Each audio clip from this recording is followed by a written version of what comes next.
Dear students, मैं भगवान देव इनानी, सहायक आचार्य समाजशास्त्र, राजकीय महाविद्यालय आबू रोड में बीए प्रथम वर्ष के सभी छात्रों का स्वागत करता हूं। बीए प्रथम वर्ष के प्रथम प्रश्न पत्र समाजशास्त्र के प्रथम प्रश्न पत्र समाजशास्त्र का परिचय के बारे में आज हम अध्ययन करेंगे कि समाजशास्त्र क्या है, समाजशास्त्र के अंतर्गत क्या क्या चीज़ें पढ़ाई जाती है, समाजशास्त्र की क्या परिभाषा है, समाजशास्त्र की क्या विशेषताएं हैं, इसका सब्जेक्ट मैटर क्या है, इसमें क्या क्या चीज़ें पढ़ाई जाएगी और ये किस प्रकार हमारे अध्ययन में साथ ही सामाजिक जीवन में लाभदायक है। समाजशास्त्र, जैसा कि नाम से ही पता चल रहा है कि समाजशास्त्र समाज का शास्त्र है, यानी कि एक ऐसा शास्त्र, एक ऐसा विषय, एक ऐसा सब्जेक्ट जिसमें समाज के बारे में अध्ययन किया जाता हो। समाजशास्त्र अन्य सब्जेक्ट से एक नया विषय है, इसके बारे में हम आगे पढ़ेंगे। और 1838 में सर्वप्रथम ऑगस्ट काम्ट ने इस विषय को समाजशास्त्र नाम दिया था, इसलिए ऑगस्ट काम्ट को फादर ऑफ सोशियोलॉजी कहते हैं। कहने का तात्पर्य यह है कि 1838 में इस सब्जेक्ट की स्थापना हुई थी, ये सब्जेक्ट बना था, ये सब्जेक्ट अस्तित्व में आया था। इसका मतलब ये नहीं है कि 1838 से पहले ये पढ़ाया नहीं जाता था, 1838 से पहले भी पढ़ाया जाता था, लेकिन समाजशास्त्र की जो विषय वस्तु है, समाजशास्त्र की जो सिलेबस है, समाजशास्त्र की जो अध्ययन वस्तु है, उनको दूसरे विषयों के साथ में पढ़ाया जाता था। जहाँ भारत की बात है तो भारत में समाजशास्त्र 1919 में आया।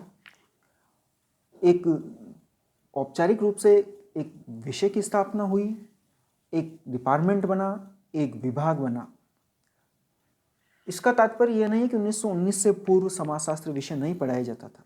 1919 से पूर्व भी समाजशास्त्र की बातें पढ़ाई जाती थी, समाजशास्त्र की चीज़ें पढ़ाई जाती थी, लेकिन किसी विश्वविद्यालय में, किसी कॉलेज में इसको अर्थशास्त्र के साथ पढ़ाया जाता था, किसी विश्वविद्यालय में, किसी कॉलेज में इसको नागरिक शास्त्र के साथ पढ़ाया जाता था, किसी में इतिहास के साथ पढ़ाया जाता था। कहने का तात्पर्य यह है कि एक ऐसा कोई विषय नहीं था जिसमें समाज एवं समाज से संबंधित सभी चीज़ों का एक ही जगह अध्ययन कराया जाए। समाजशास्त्र की कुछ बातें नागरिक शास्त्र या सिविक्स के साथ पढ़ाई जाती थी, कुछ बातें इतिहास के साथ पढ़ाई जाती थी, कुछ बातें इकोनॉमिक्स के साथ पढ़ाई जाती थी।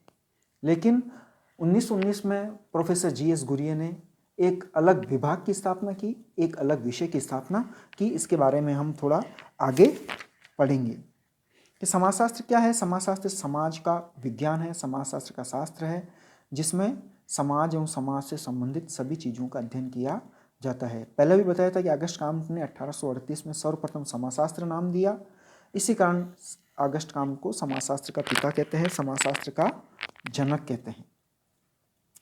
समाजशास्त्र के बारे में एक गिन्सबर्ग ने भी लिखा है कि इसकी उत्पत्ति, इतिहास, राजनीतिक दर्शन, विकास के जैविक सिद्धांत तथा सामाजिक दशाओं के संरक्षण के लिए आवश्यक सामाजिक एवं राजनीतिक सुधार आंदोलनों पर आधारित थे।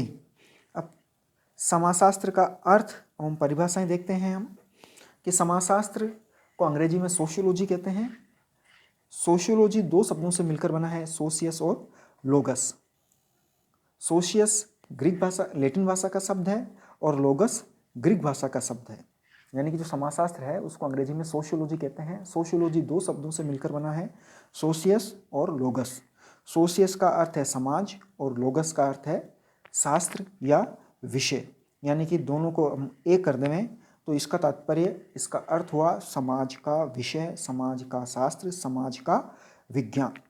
जॉन स्टुअर्ट मिल ने सोशियोलॉजी के स्थान पर इथोलॉजी शब्द को प्रयुक्त करने का सुझाव दिया था, लेकिन कालांतर में सोशियोलॉजी शब्द ही सही रहा, अच्छा रहा, इसलिए यही चलन में रहा। अब शाब्दिक दृष्टि से देखें तो समाजशास्त्र यानी समाज प्लस शास्त्र, समाज का शास्त्र, समाज का विषय, और इसका अलग अलग विभाजन करें तो भी यही अर्थ निकल के आ रहा है कि एक ऐसा विषय, एक ऐसा सब्जेक्ट, एक ऐसा चीज, एक ऐसा शास्त्र जिसमें समाज एवं समाज से संबंधित सभी चीज़ों का अध्ययन कराया जाता हो। इसके अलावा अब हम डिटेल में भी देख सकते हैं इनकी परिभाषाओं को कि समाजशास्त्र क्या है। अलग अलग वैज्ञानिकों ने, अलग अलग समाजशास्त्रियों ने समाजशास्त्र के बारे में अपनी अलग अलग राय दी है, अलग अलग विचार दिए हैं कि समाजशास्त्र है पहला दिया है समाजशास्त्र समाज के अध्ययन के रूप में, दूसरा दिया है सामाजिक संबंधों के अध्ययन के रूप में, तीसरा दिया है समूह के अध्ययन के रूप में, और चौथा दिया है समाजशास्त्र सामाजिक अंतःक्रियाओं के अध्ययन के रूप में। हम पहला देखते हैं कि समाज के अध्ययन के रूप में, यानी कि समाजशास्त्र क्या है? समाज का अध्ययन है। दूसरे कुछ समाजशास्त्री इसको सामाजिक संबंधों का अध्ययन कहते हैं, कुछ समाजशास्त्री इसको समूह के अध्ययन के रूप में बताते हैं, और कुछ समाजशास्त्री समाजशास्त्र सामाजिक अंतःक्रियाओं के अध्ययन के रूप में है।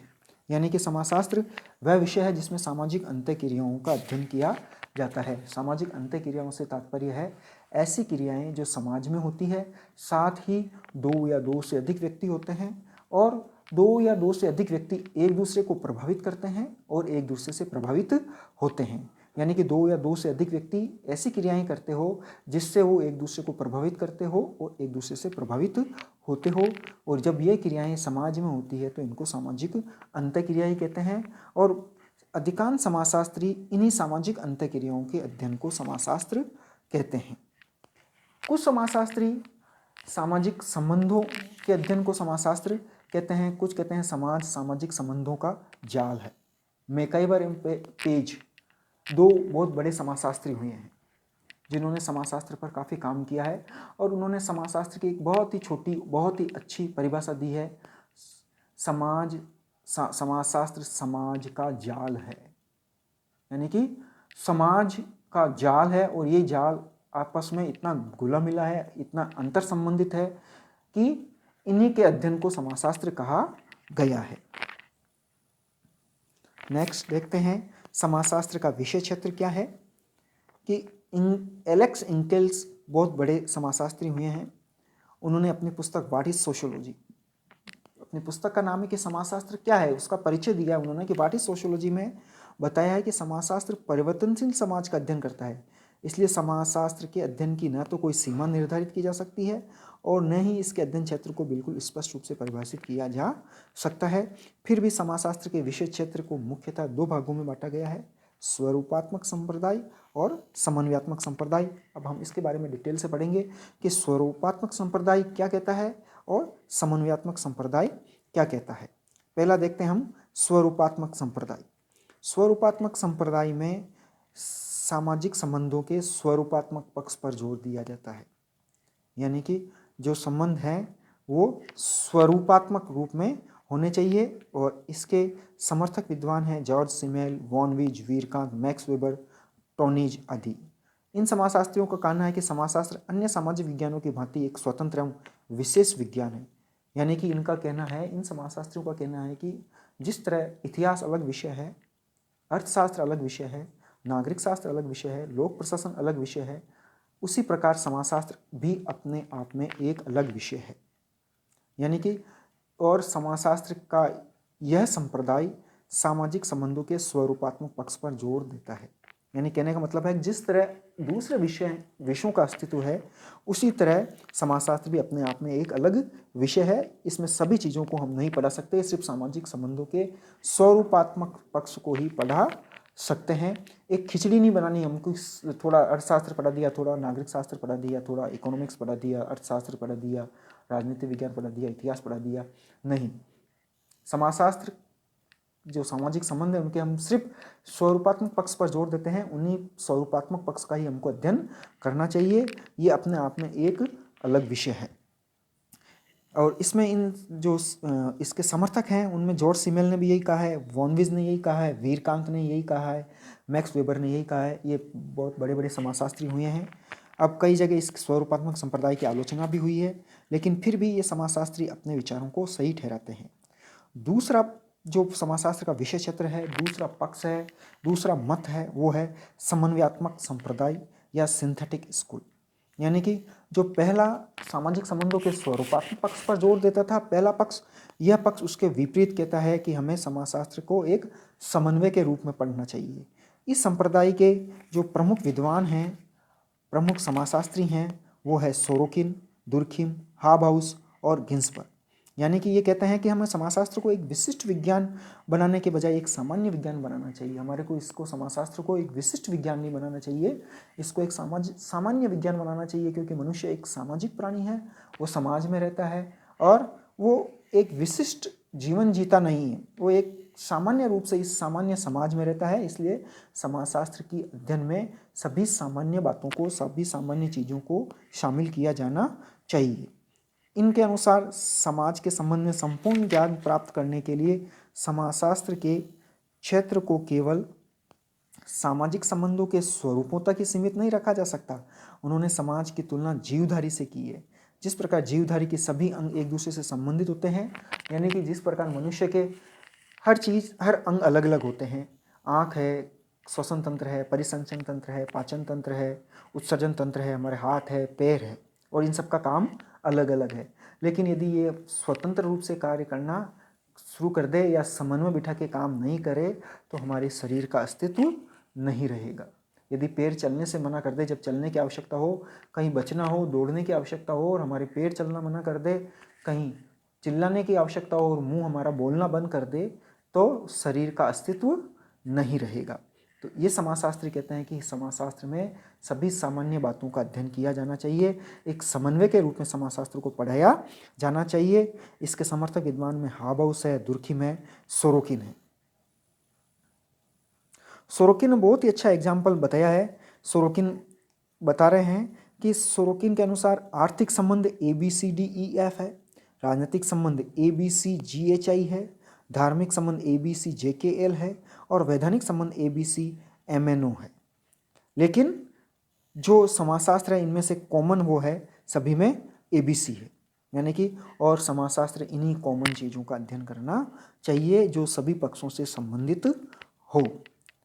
सोरोकिन कहते हैं कि समाजशास्त्र का कार्य विभिन्न सामाजिक विज्ञानों के पारस्परिक संबंधों या उनके सामान्य तत्वों का अध्ययन करना है, विशिष्ट तथ्यों का अध्ययन नहीं करना है। इन सब में आर्थिक संबंध हो, राजनीतिक संबंध हो, धार्मिक संबंध हो या वैधानिक संबंध हो, सभी में ABC जो पक्ष हैं वो कॉमन हैं और समाजशास्त्र को इन्हीं कॉमन पक्षों का अध्ययन करना चाहिए, विशिष्ट पक्षों का अध्ययन नहीं करना चाहिए। जैसे आर्थिक संबंध में DEF अलग है, ये DEF और किसी में नहीं है। राजनीतिक संबंध में GHI है, ये किसी में नहीं है। धार्मिक संबंध में JKL है, ये किसी में नहीं है। वैधानिक संबंध में MNO है, ये किसी में नहीं है। अतः समाजशास्त्र को इन पक्षों का, इन चीज़ों का अध्ययन नहीं करना चाहिए, बल्कि उसको कॉमन चीज़ें हैं ABC, इनका अध्ययन करना चाहिए। कहीं कहीं समन्वयात्मक संप्रदाय की भी आलोचना हुई है। कई लोग समन्वयात्मक संप्रदाय को भी सही विषय क्षेत्र नहीं बताते हैं। कहने का तात्पर्य यह है कि समाजशास्त्र के विषय क्षेत्र के अंतर्गत सामान्य एवं विशिष्ट दोनों का ही अध्ययन किया जाना चाहिए, किसी चीज़ को छोड़ना नहीं चाहिए। यानी कहने का तात्पर्य है कि जो ABC तो कॉमन है, उनका तो अध्ययन किया ही जाएगा, साथ में DEF, GHI, JKL, MNO तक भी अध्ययन किया जाना चाहिए, ताकि कोई विषय क्षेत्र, कोई सब्जेक्ट मैटर, कोई चीज़ छूटे नहीं। तभी समाजशास्त्र अपने आप में एक कंप्लीट विषय बनेगा कि उसको स्वरूपात्मक भी रहना है और समन्वयात्मक भी रहना है, दोनों का मिश्रण रखना है, दोनों की अच्छाइयों को लेना है। जहाँ विशिष्ट चीज़ें हैं उन्हीं का भी अध्ययन करना चाहिए और सामान्य चीज़ों का भी अध्ययन करना चाहिए। Thank you.